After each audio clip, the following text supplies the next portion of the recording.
Car में civil dress सां हुआ माण्हू, हिनखे गिरफ़्तार कयूं ऐं उते जूं अखियूं ॿाहूं ॿधी धक हणी गाॾी में हिनखे खणी विया जेको आहे, ऐं बाद में तक़रीबन 2.5-3 कलाक हिन ते टॉर्चर कयूं, धकायां तो ॿिन्ही खे, पोइ वरी अखियूं ॿाहूं ॿधी ऐं झंग में हिनखे उते ई फिटो करे विया। गांगरा मोरी खां हेठि भरिसां ख़ासि किलिन जो ॻोठ आहे जेको आहे, उहो हथ बद खोले पोइ उॾां अची वरी पोइ इतलाह कयूं माण्हुनि खे। अच्छा, बशीर खान कुरैशी साहब, अव्हां पारां सिंध तरक़ी पसंद पार्टी जे ऐलान धरणे जी हिमायत कई वई आहे, छा अव्हां पाण उन में शिरकत कंदा? जीअं सिंध पार्टी उन में शरीक थींदी ऐं बाक़ी हाणे असां उन में भरपूर तरह सां असांजा कारकुन शरीक थींदा, छो त हीउ मसइलो सिंध सां तालुक रखे थो, सभिनी जो गॾियल मसइलो आहे। धारी आबादकारी जे करे सिंधी माण्हुनि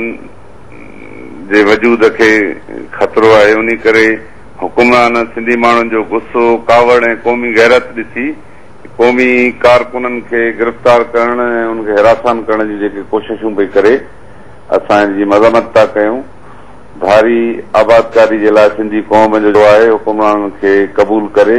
इन खे फौरी तौर ते रोकियो वञे, न त सिंधी माण्हू हाणे हुकुमराननि खे सिंध जे ख़िलाफ़ अहिड़ी का बि साज़िश करण न ॾींदा। अच्छा, बशीर खान कुरैशी साहब, जिसकम पारां सिंध में धारनि जी आबादकारी ख़िलाफ़ जिदोजहद जो नओं मरहलो कॾहिं खां शुरू कयो पियो वञे ऐं छा अव्हां को नओं ऐलान करे रहिया आहियो? असां बिल्कुलु सभिनी सां जदोजहद में गॾु बि हलंदासीं ऐं जिसकम पंहिंजो हिकमत अमली बि पधरी कंदी ऐं एहतिजाज कंदासीं। पुरअमन एहतिजाज असांजो हक़ आहे ऐं सॼी क़ौम जी कुवत सां हिन सिंध जे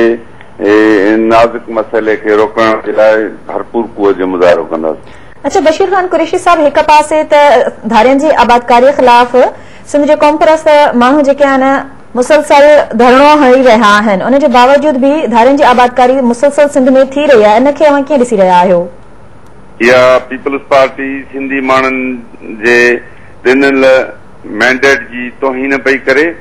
ऐं उन्हनि जी नस्ल कशी कराइण जे लाइ धारनि जे हथनि में खेॾे पई, ऐं छो त फौज जा